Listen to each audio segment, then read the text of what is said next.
عزتمند ورونو د نننۍ کلیپ زما د نورو کلیپونو ډېر مختلف دی، لہذا که چېرته تاسو د خپلو فیملیانو سره ناست وئ یا تاسو په یو مجلس کې ناست یئ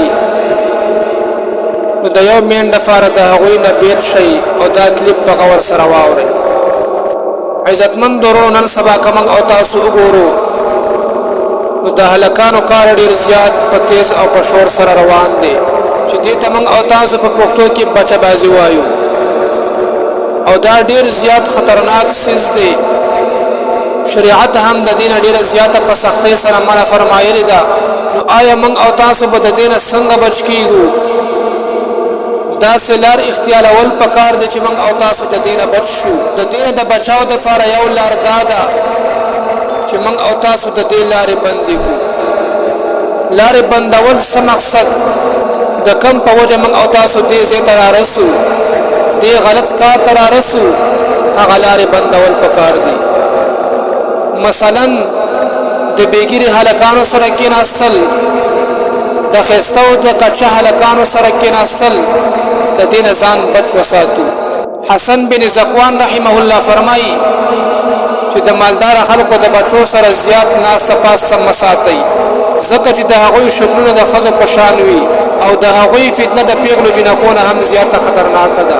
ولې چې جنکۍ خو به د ځان نه منې کي، لیکن هلکان خو هر وخت تا سره در سره وي، هر ځای ته ستا سره تللی شي.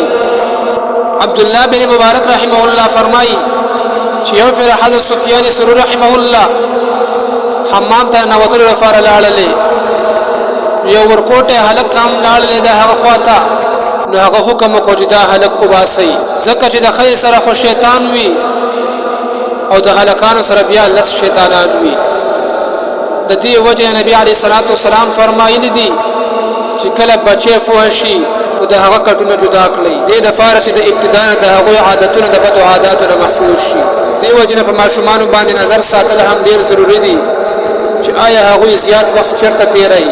که چېرته ډېر بچي په یو کمره کې وي نو د هغوی بړستنې دې هم جدا جدا وي، ځکه بیا د دې نه هم فتنه جوړېږي.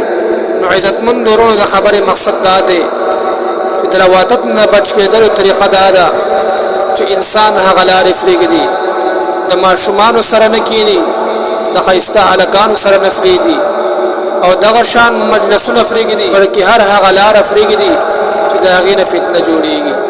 انسان په فتنه کې واقع کېږي، یقینا د انسان د عادت په خپله بدل شي. الله جل شانه دې موږ ټول د بچا بازۍ نه امن امان راکړي. وما علینا